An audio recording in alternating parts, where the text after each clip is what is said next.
Print function, it is a built-in function. It is used to display the output.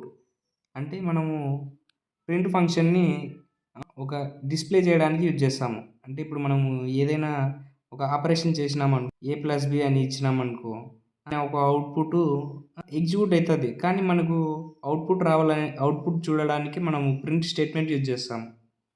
అంటే for example A=10, B=12.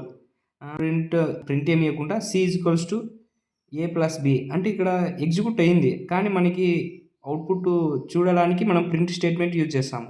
లేకపోతే మనకు output print కాదు.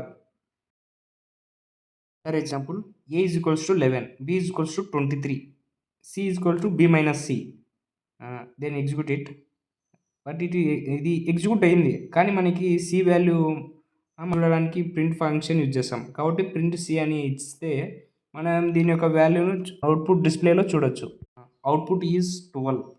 For example A=hello world. Print A అంటే మనకి ఏ వాల్యూలోకి hello world అనేది store అయ్యుంటది ఇక్కడ. కాబట్టి మనం ఏని జస్ట్ ఫంక్షన్‌లో రాస్తే మనకి ప్రింట్ అయితది హలో వరల్డ్ అని.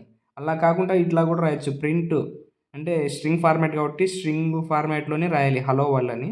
అప్పుడు మనకి ప్రింట్ హలో వరల్డ్ అని ప్రింట్ అయింది. అనదర్ ఎగ్జాంపుల్, ఇక్కడ మనము ఏ వాల్యూని లిస్ట్ టైప్‌లో ఇస్తున్నాము. స్క్వేర్ బ్రాకెట్స్ యూజ్ చేసినాము. 1, 2, 3, 4 అనేవి లిస్ట్ వాల్యూస్. కాబట్టి నేను ప్రింట్ ఏ అని ఇచ్చినాను. అప్పుడు మనకు ప్రింట్ ఏ వాల్యూస్ అన్నీ ప్రింట్ అయితాయి. అంటే 1, 2, 3, 4 అంటే మనము ఇక్కడ లో ఉన్నటువంటి వాల్యూస్ ప్రింట్ కావాలి అని నేను ఇట్లా ఇచ్చినాను. కాబట్టి నాకు ప్రింట్ అయింది. సింపుల్‌గా చెప్పాలంటే అవుట్‌పుట్‌ని చూడాలంటే మనం ప్రింట్ స్టేట్మెంట్‌ని పక్కా యూజ్ చేయాలి. లేదా ఇది అవుట్‌పుటే అనే కాదు, ఏదైనా డిస్‌ప్లే చేయాలన్నా కూడా మనం ప్రింట్ ఫంక్షన్ యూజ్ చేయాలి.